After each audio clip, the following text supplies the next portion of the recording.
Bonjour tout le monde, j'espère que vous allez bien. Je me présente, mon nom est Benoît Bouchemi, étudiant en 3e année au baccalauréat en histoire à l'Université de Sherbrooke. Et bienvenue sur ma chaîne Voici toute l'histoire qui se consacre à la vulgarisation scientifique. Il sera question ici de faire la lumière sur certains mythes en histoire qui parfois peuvent sembler saugrenus mais persistent toujours. Pour ce faire, je vais procéder de la façon suivante. Je vais d'abord vous présenter un mythe, ensuite je vais vous donner mes explications sur son origine, et finalement je vais vous donner mon opinion sur ce qu'il en est réellement. Pour l'épisode d'aujourd'hui, il sera question de Jules César, l'empereur. Jules César n'a jamais été un empereur romain. Cependant, cette vision semble bien ancrée dans la croyance populaire. Je m'en suis notamment rendu compte lors de mon passage au Musée des Beaux-Arts de la ville de Montréal pour l'exposition sur Pompéi, où de drôles de choses me sont parvenues aux oreilles. J'ai une piste d'explication.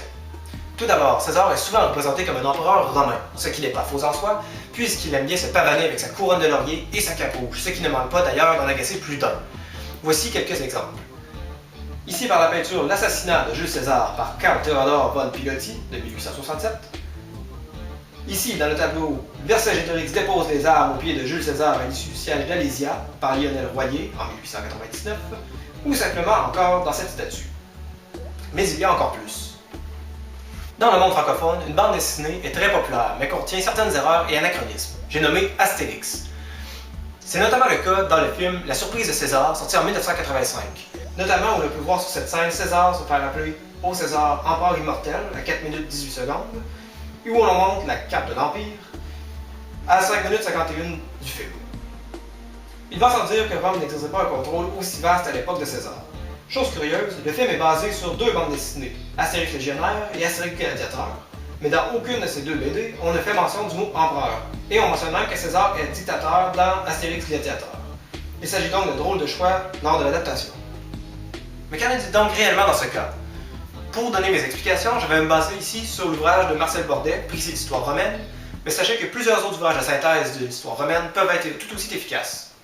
Pour faire une histoire abrégée, Rome en vient contrôler plusieurs provinces, dont évidemment la péninsule italienne, mais aussi la péninsule ibérique, Carthage, la Grèce, la Gaule. De ce fait, la République devient une institution qui a la difficulté à gérer tous ces territoires, puisque les sénateurs n'ont pas d'expérience du terrain et doivent gérer à partir de Rome. Ce problème se fait déjà sentir chez les imperatores, ces grands généraux romains. Le général Sylla s'est déjà octroyé par la force une dictature, ce qui n'a évidemment pas plu aux sénateurs. Au moment où César décide de franchir le Rubicon, la République a déjà connu plusieurs entorses légales, dont un consulat extraordinaire de Pompée.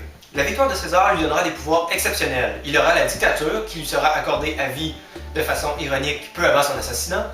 Il aura le consulat, qu'il exercera seul, et il aura la puissance tribunicienne, non officiellement, mais qu'il dirigera dans les faits. Au point de vue religieux, on lui décerne le titre de Divus Iulius, le mois de juillet passe de Quintilis à Iulius, et des statues sont érigées en son honneur. Bref, il a une puissance, un imperium, presque illimité. Il sera finalement assassiné le 15 de mars de l'an 44 avant Jésus-Christ par des sénateurs inquiets, déçus et mécontents. Il ne sera donc jamais empereur, et son successeur, Octave Auguste, ne le sera pas officiellement non plus. Il ne sera que premier citoyen en vertu du système du Principat. Il faudra attendre à Tibère, successeur d'Auguste, pour voir le premier empereur romain. C'est tout pour cette capsule. J'espère qu'elle vous aura permis de mieux connaître le sujet. Merci d'avoir pris le temps de m'écouter, et on se retrouve pour une autre vidéo de Voici toute l'histoire. Ciao!